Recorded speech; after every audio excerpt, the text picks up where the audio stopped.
We just finished a shift in our emergency department over here at Penn State Health, and so apologize for the look, but I think I can give you a little bit of view of real life. First, thanks for having me here and allowing me to share a few comments about this long marathon, this pandemic. I can't tell you how proud I am to be a Pennsylvanian and how proud I am of the healthcare workers at Penn State Health and really across the Commonwealth. What we've been able to do for the people of Pennsylvania in trying situations. It's been a long fight. It's 10 months. We've been doing this for 10 months, and healthcare providers are tired. But I think it's worthy of just taking a few minutes to remember all the things that have happened to get us to this point, many of which are amazing. So think about this. Back in the spring, we had this virus. It was a novel virus. We had no idea what was going on with it. We're getting information left and right. And we worked through it together. We innovated together. We figured out how we could work as a team, our coworkers, our families, our neighbors coming together. And we kept saying, flatten the curve, flatten the curve. We heard that over and over and over again. We did it, okay? We did it. But this is a different time, okay? This curve and this surge is a completely different animal than what we talked about in the spring. But remember, we did learn a lot of things. We learned about how to care for patients in an ICU. We learned how to segregate out parts of our hospital and healthcare so that we have COVID units that are protecting patients with COVID, and parts of ICUs and operating rooms that are ready for patients who need operative care or ICU care that's outside of COVID. We've learned what medications work when you need hospitalized, which makes sense for this patient and doesn't make sense for this patient who has COVID. We've actually learned a lot about home care of COVID. And I think one of the things that I think is one of the most important things that have developed in this time frame is the use of telemedicine. Penn State Health on Demand and other applications that are available for Pennsylvanians to use from their home, from the safety of their home, while still maintaining care with their care providers, getting acute care, providing free coronavirus screenings and testing if needed. That probably would not have occurred without this. So we have risen to the challenge. But let me make, by the way, the virus vaccine is incredible. The time to get to a vaccine that really looks very promising. And when it's available for us to be able to distribute to the very tired healthcare workers who are out there in the community, it's just an amazing thing to get to this point. But, you know, there's a lot of experience. There's a lot of learning here, but it's 10 months later. And this surge is nothing like the spring surge. As Dr. Root pointed out, the volume is significant.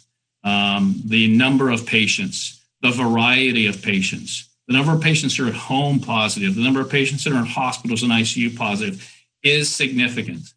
And there are things we can do. I mean, we don't, this is not a bleak picture.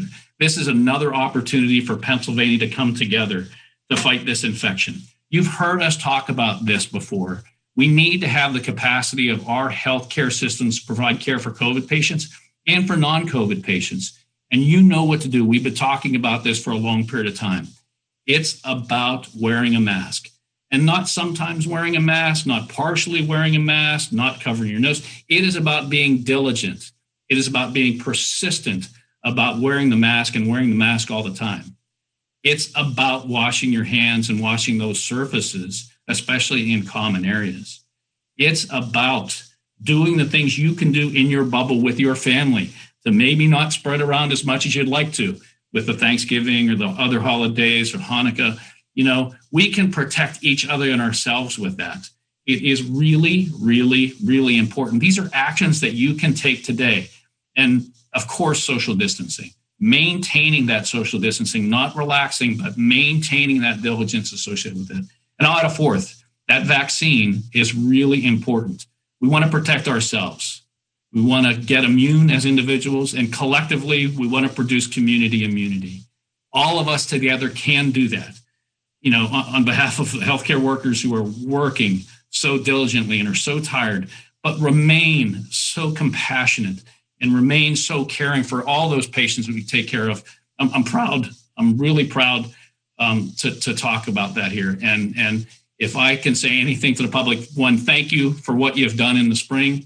And it's really even more important for you to be diligent now about maintaining your hand washing, always wearing a mask, remain socially distant, and when available, get that vaccine. Thank you for having us at Penn State Health and myself here. And now I'd like to turn things over to Governor Wolf.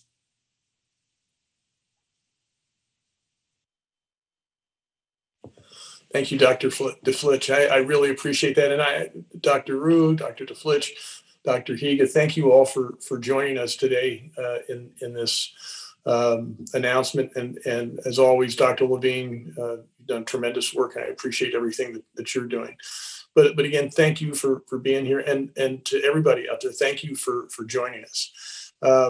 First of all, let me just start saying, by now you've probably all heard that I tested positive for COVID-19. I announced that, I guess, yesterday. I actually tested positive on Tuesday at a routine test.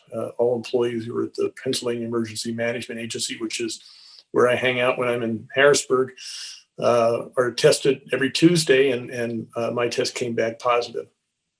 I'm in isolation at home. I'm following CDC guidelines, the Department of Health, Pennsylvania Department of Health guidelines. So that's why I am joining you, like all these others, remotely today. I'm feeling well, and I'm continuing to perform all my duties, but I was tested positive. I'm quarantined. My most recent test is negative, so I think I'm through this, and will stay in quarantine until I'm allowed to come out or test out of it. But I'm feeling fine, and I appreciate all the well wishes that I've gotten from everybody. But my test results are a reminder that even if you follow every precaution, which I have, there's no guarantee, as Dr. Higa said, there's no guarantee against getting COVID-19. And it's just a reminder that we all need to be working together now more than ever to protect one another and stay safe.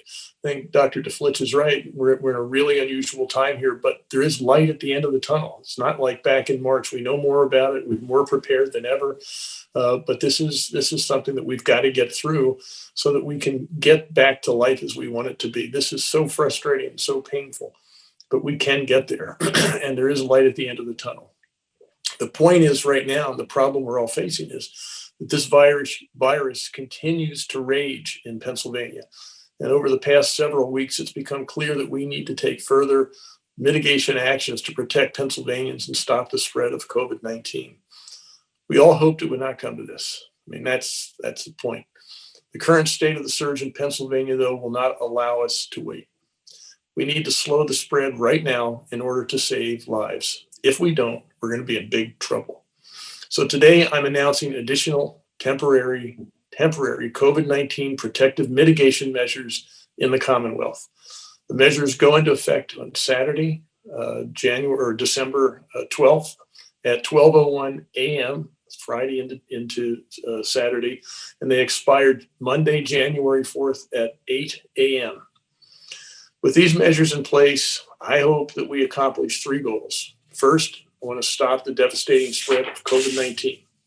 Second, I want to keep our hospitals and our healthcare workers from becoming overwhelmed.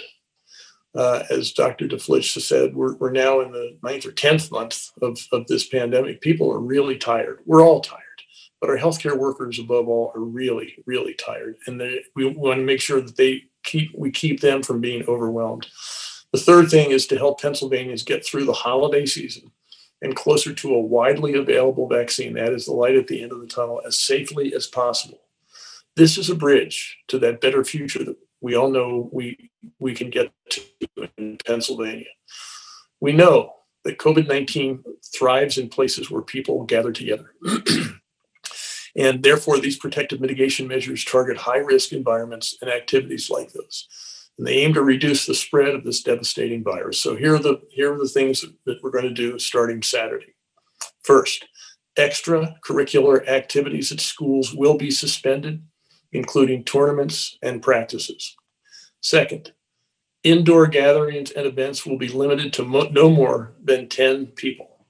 and outdoor gatherings and events will be limited to no more than 50 people. Third, indoor dining for this 3-week period will be suspended. Takeout delivery and outdoor dining operations remain in place, and to support our restaurant industry, please do all you can to order online. Fourth, indoor operations will be suspended for this 3-week period at theaters, at concert venues, museums, movies, the arcades, casinos, bowling alleys, private clubs, and all other similar entertainment, recreational, or social facilities, as will indoor operations at gyms and other fitness facilities. Fifth, in-person businesses that serve the public, like retail, may only operate at up to 50% occupancy. Now, I know this pandemic has been hard on businesses throughout the Commonwealth, and it has been crushing for restaurants and bars. Unfortunately, COVID-19, that virus, thrives in places where people gather together. It spreads most easily when people are spending time together, talking with each other, talking without masks on. And these are the same conditions that we find in restaurants and bars. This has been shown study after study. It's not the fault of the restaurant owner or the bar owner or their employees or their patrons. It's not their fault that COVID spreads easily in these conditions. It's just the nature of the disease. It's unfortunate. The vast majority of restaurant and bar owners have been responsible and highly conscientious throughout the entire pandemic. But this virus is insidious, and it's spreading too quickly right now to make gathering indoors a safe activity. As much as we'd like it to be otherwise, it isn't otherwise, especially when it's not possible to wear a mask. I don't know how you wear a mask when you drink something or eat something. Since summer, I have repeatedly called on Congress to pass the Restaurants Act and direct COVID-19 relief funding to Pennsylvania's restaurant and bars industries. There's actually a good bill sitting in Washington that could do this, the Restaurant Act. But we need to make sure that these business owners and their employees have the help that they deserve and that they need to weather this pandemic. And we need our federal leaders to step up and provide the support these businesses need. That's a fact. The measures I'm announcing today are intended to be temporary. Again, they go into effect on Saturday, day after tomorrow, December 12th, and will remain in effect until Monday, January 4th. It's 3 weeks. For the next 3 weeks, please, I ask all my fellow Pennsylvanians to stand with me, united against COVID. I'm asking that we work together to turn the tide of this surge so that our communities can safely bridge the gap between where we stand today and when a vaccine is widely available. By working together to stop the spread over the next 3 weeks, we will be saving lives, but we have to do it together. Each of us has the power to make a difference in the lives of our fellow Pennsylvanians by taking small steps to reduce our own COVID transmission risk, our own footprint. We each have that power. We each have that agency. I strongly encourage Pennsylvanians to follow our stay-at-home advisory. I understand that there's perhaps nothing more important than human interaction, especially within families. When you're not able to see members of your family, that is not a small thing. That's a big thing. But we need to stay safe. So before you leave home, ask yourself, do I really need to make this trip? Do I need to really leave? And if you have to, then think about how you can do it as safely as possible. Wear a mask. Keep your distance from others who don't live in your household. As Dr. Higa said, avoid poorly ventilated spaces and wash your hands frequently. The point is, the situation we are in right now is dire. It's worse than it was in the spring when we first took action to flatten the curve. With so many cases circulating in the community right now, the kinds of everyday activities or small gatherings that might have felt low risk in the summer are substantially much riskier today. But every time we do one of the little things that lets us be safer, we're working together for that brighter future, and it's going to get here sooner. A study recently published in the journal called Health Affairs demonstrates that a vaccine is going to be able to protect our communities better and faster if the virus is already under control when the vaccine arrives. That means the work we do now to slow the spread of COVID is not only crucial to keeping our fellow Pennsylvanians safe and healthy right now, it's going to help us all get back to normal as quickly as possible. And it means more Pennsylvanians will be alive to celebrate that brighter future that's coming. This year, we show our love for our families and friends by celebrating safely and protecting one another. Let's work together right now to stop the spread of this virus. Because when we wear our masks, when we stay safe at home, when we avoid gatherings, we actually save lives. When we get our own lives and get our own lives a few steps closer to that normal that we all want to get to. When we do the small things that keep each other safe, we aren't just fighting against COVID-19, we're actually fighting for a safer world and for safer holidays next year. We're fighting for next year's birthday celebrations. We're fighting for next year's family gatherings, graduations, weddings, bar and bat mitzvahs, parties, dinners out. We're fighting for the safety to get our kids back into classrooms and visit our families. We're fighting for the special occasions and the everyday moments we're all missing so badly this year. Together, we're fighting for a world where our friends, our neighbors, and family members are alive and healthy to spend holidays with us next year and for many years to come. So let's do this together, Pennsylvania. Thank you. And now all of us will be happy to take questions. Thank you very much, Governor Wold. We're going to go to questions, and our first reporter is Tyler Pratt from WLVR. Tyler, you should be able to unmute and ask your question. Good afternoon, Governor. I'm glad to see that you're doing well. I have a question for you with a follow-up. The first being, you've been able to ascertain who you've come into contact with and who's had to quarantine? Yes, I have. Thank you for asking. Thank you for your well wishes. I appreciate that. Yeah, that's a great point. I had a long session, very easy session actually yesterday with someone in the Department of Health who called to follow up and do the contact tracing. Fortunately, I've been very responsible in terms of staying home whenever I could, teleworking where possible. And when I go to Harrisburg, go through all the checks and stay as isolated there as I possibly can throughout the day. And I also have the app and use the app. So everybody, the few people I was in contact with were pinged and know that they need to quarantine. So as far as I know, everybody has been contacted and that has worked out the way it's supposed to work.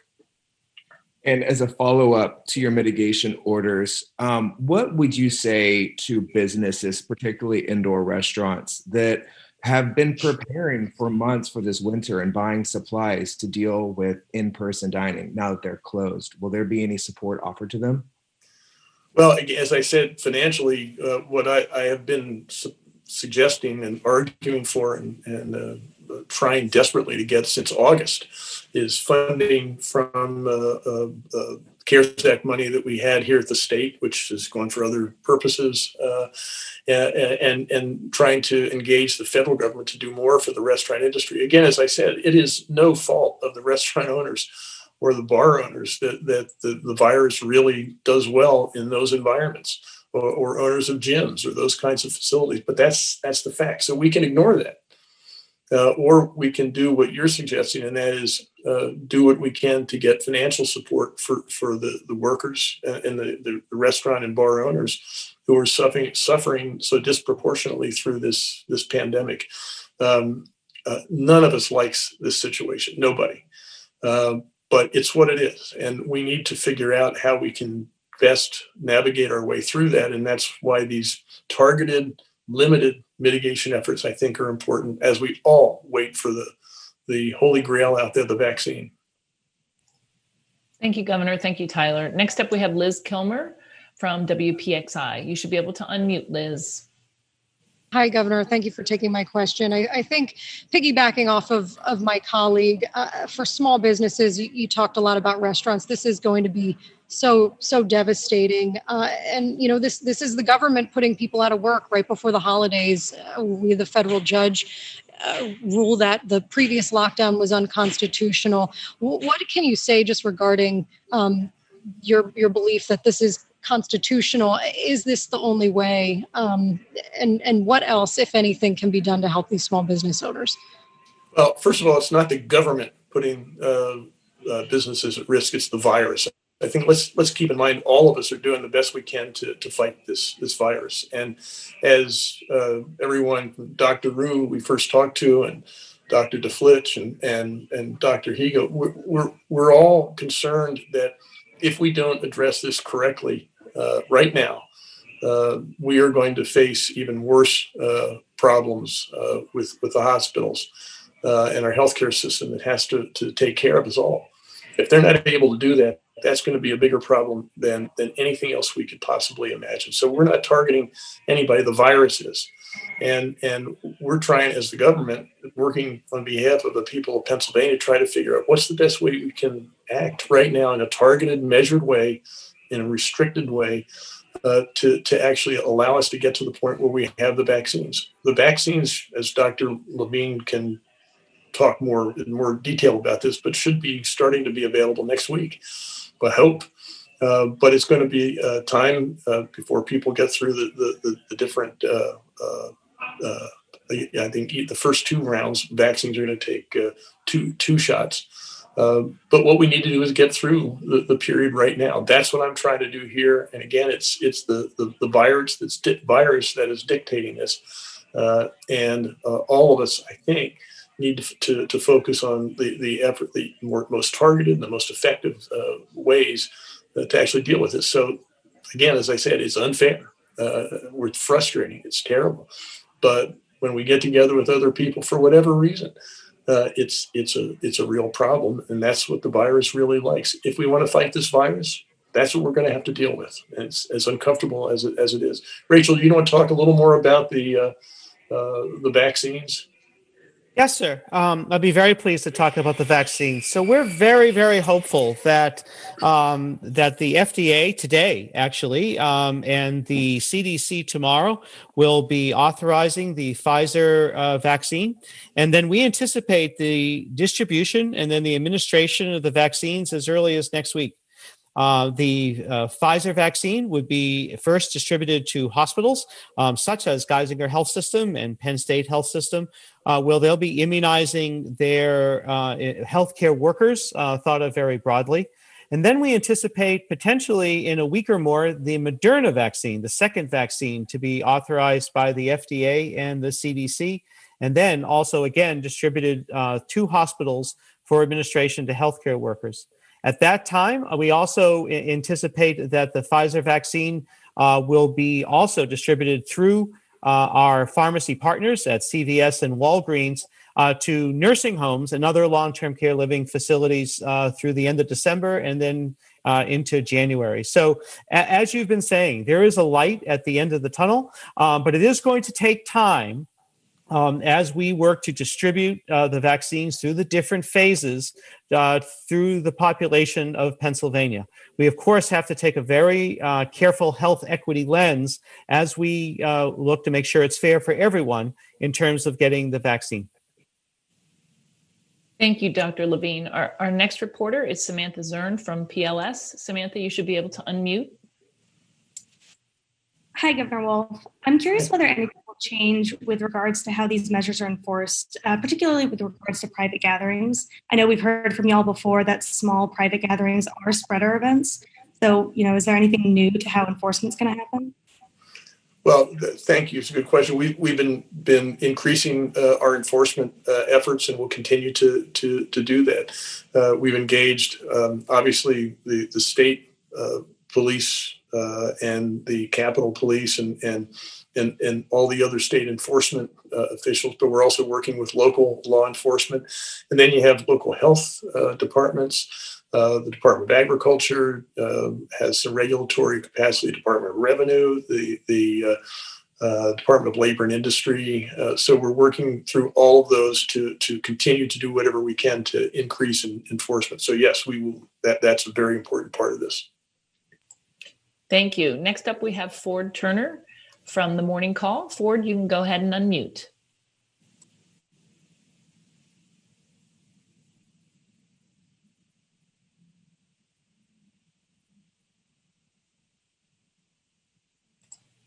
Go ahead, Ford.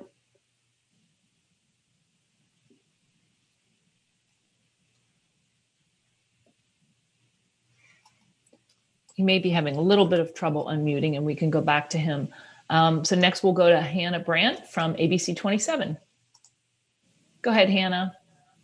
Hi. Yeah. So my first question for Governor Wolf, we know that you tested positive for coronavirus. We've also heard that you've had negative tests as well, but of course you're still quarantining. What does that say about whether or not Pennsylvanians should trust the tests that they're being given?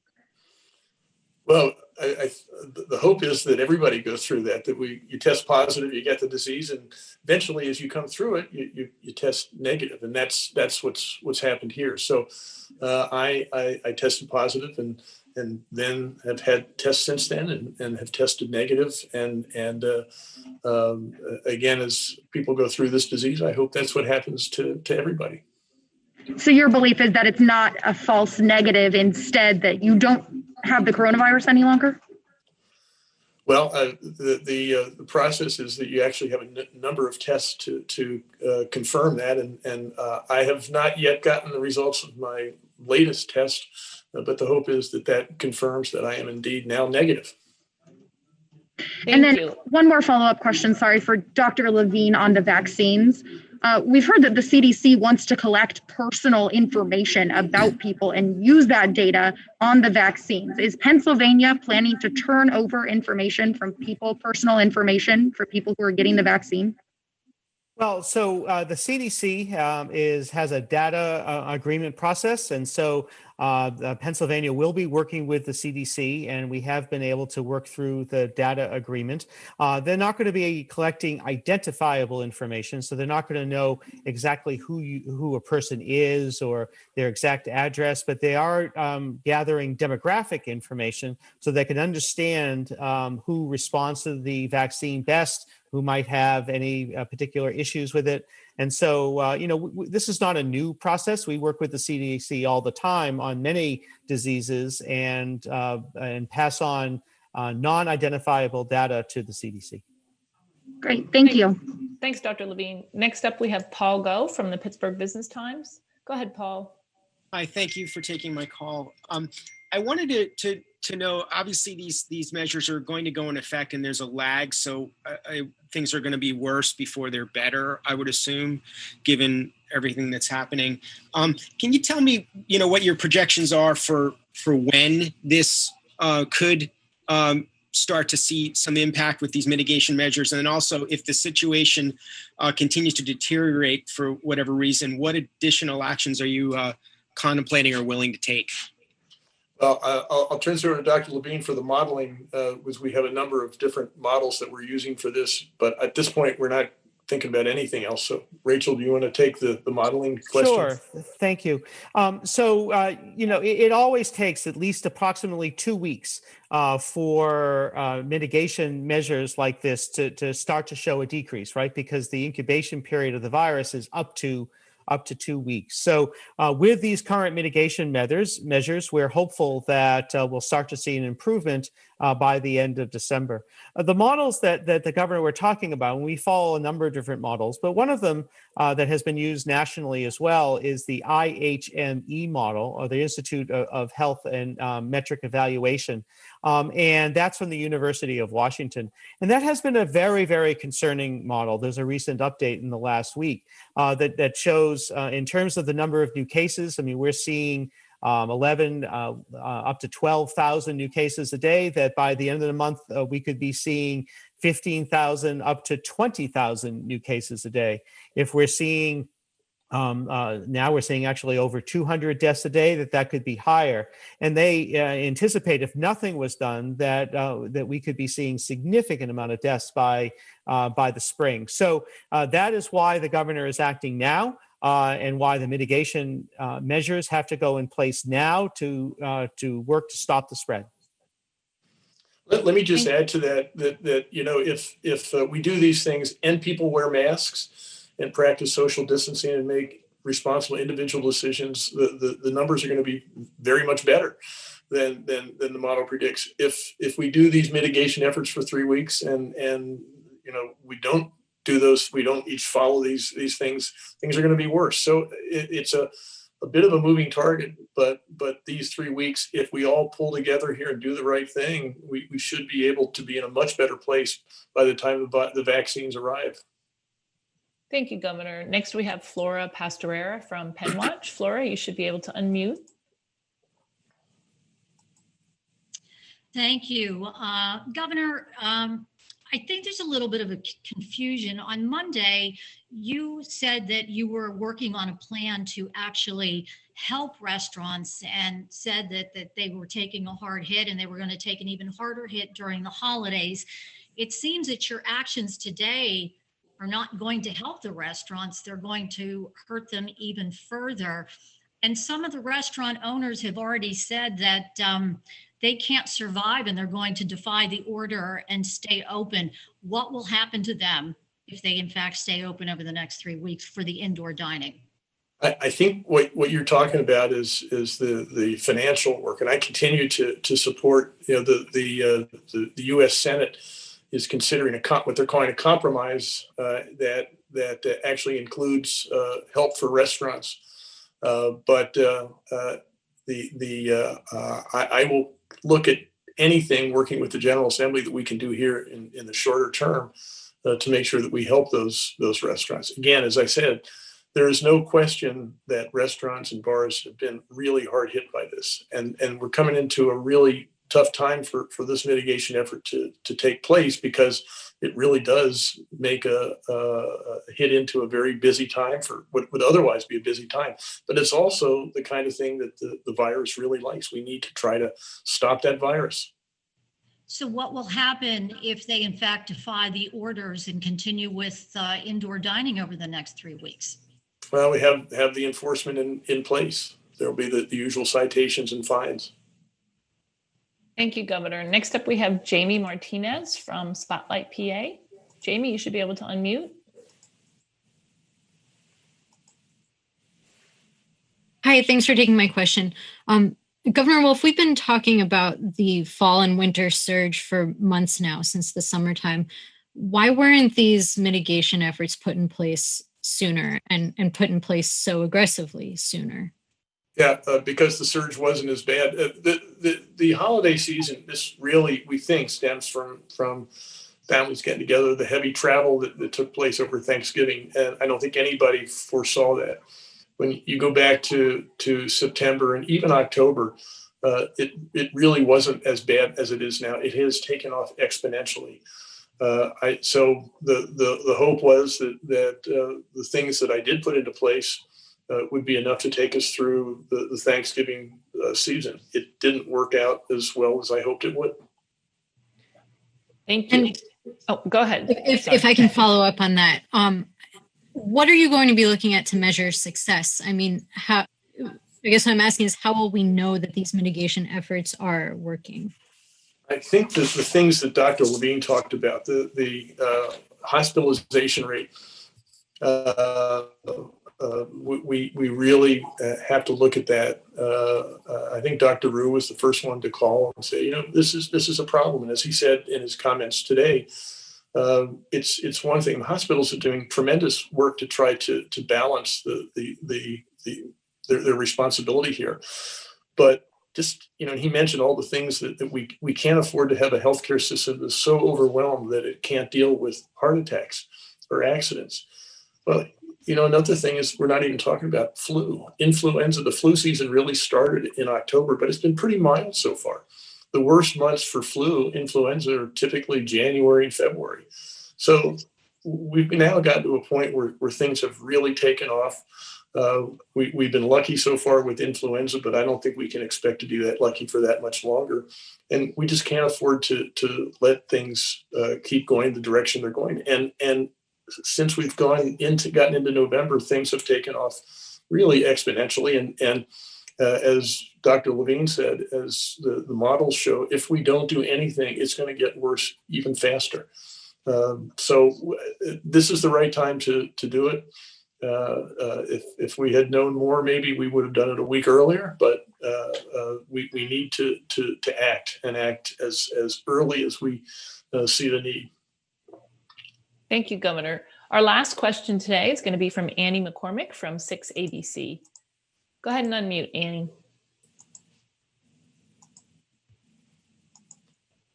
I'm asking you to unmute, sorry. It seems to be stuck.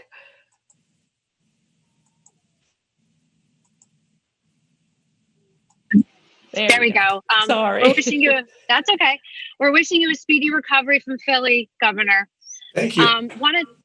Wanted to ask you, we heard Dr. Higa talking about the studies in regards to transmissions. At this point, the restaurant industry has been asking to see the data to justify closing indoor dining, both from Philadelphia's health commissioner and also from the state. What studies, if you are relying on, what studies are they, or what data are you relying on that prove that the transmission rates are high in restaurants and some of the other businesses that are having to close? Well, I'll ask Dr. Higa to answer this, but there are studies that we're using from Yale, from Stanford, studies from even Chase Manhattan Bank on their credit card use that's happened over the summer.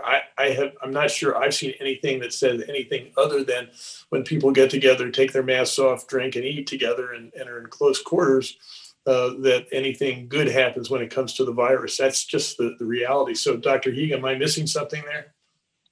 No, I mean, there's a number of different studies that are out there, and I can provide the references that I have here, but that's only, the tip of the iceberg in terms of everything that's out there. So there's a lot of studies that have been done and that are continuing to be done, but the evidence overall is fairly clear, I think. And my follow-up sorry. If I can this evidence goes back for about 6 months or more. So, studies that were looking at the increases that we're seeing, for instance, in the summer in Florida, in Texas, Arizona, California. There are CDC studies and other studies that showed that indoor dining, particularly indoor dining, where, as the governor was saying, you can't eat and drink and actually wear a mask. And as you're talking, people, while you're eating and socializing, especially depending upon the ventilation, the virus spreads. And Dr. Higa had quoted some studies about that. So, this is something that the White House Task Force highlighted in their weekly reports to states this summer, is that to bend the curve from the increases that we're seeing, particularly in the South and the West, that you had to close restaurants, limit, and then eventually, if necessary, close restaurants and bars and nightclubs. So this is not new information about the impact of restaurants, bars, nightclubs, et cetera. And it's worse now because it's harder to eat outdoors. And as Dr. Higa mentioned, the cold weather drives people indoors. And when you're indoors, it spreads a respiratory virus like this much more efficiently, unfortunately. And just a follow-up question, are any of those studies done specifically in Pennsylvania? Do you actually have boots on the ground here of people that are doing the studies in our restaurants? So I have not seen, I'll ask Dr. Higa, published studies from Pennsylvania, but we know from the contact tracing and the case investigations that were done through Philly, through Allegheny County, and that we had done, that restaurants, bars, nightclubs, et cetera, were contributing significantly to the spread. It is much harder to get that granular data now. And I've mentioned this before, is that when you're having 10, 11, 12,000 new cases a day, you have to prioritize your case investigations and your contact tracing. And so our prioritizations are primarily to congregate care settings. So that would be nursing homes, other long-term care facilities, corrections, schools, cases involving seniors. We're not able to reach 12,000 patients a day throughout the state. So both the Pennsylvania Department of Health as well as the County Municipal Health Department and our partners there have to prioritize contact tracing. But again, this is not new information about bars and restaurants. It's been known for at least 6 months. Dr. Higa? Yeah, I think everything that you said is correct. And I would just say that I can't think of any studies that have been done specifically in Pennsylvania, but in the United States, certainly. And I've eaten at a lot of restaurants, and I don't find there to be anything extremely unique about our Pennsylvania restaurants that would make them very much different from any place else. Thank you. Thank you, Dr. Higa. Thank you, Governor Wolf. Thank you to Dr. Levine, Dr. DeFlitch, Dr. Rue. We really, really appreciate your time today. We appreciate everyone getting on the call. That is all the time we have for today. So we hope that everyone has a great rest of their day and stay safe and well. Thank you. Thank you, everybody. Thanks for joining us. Thank you.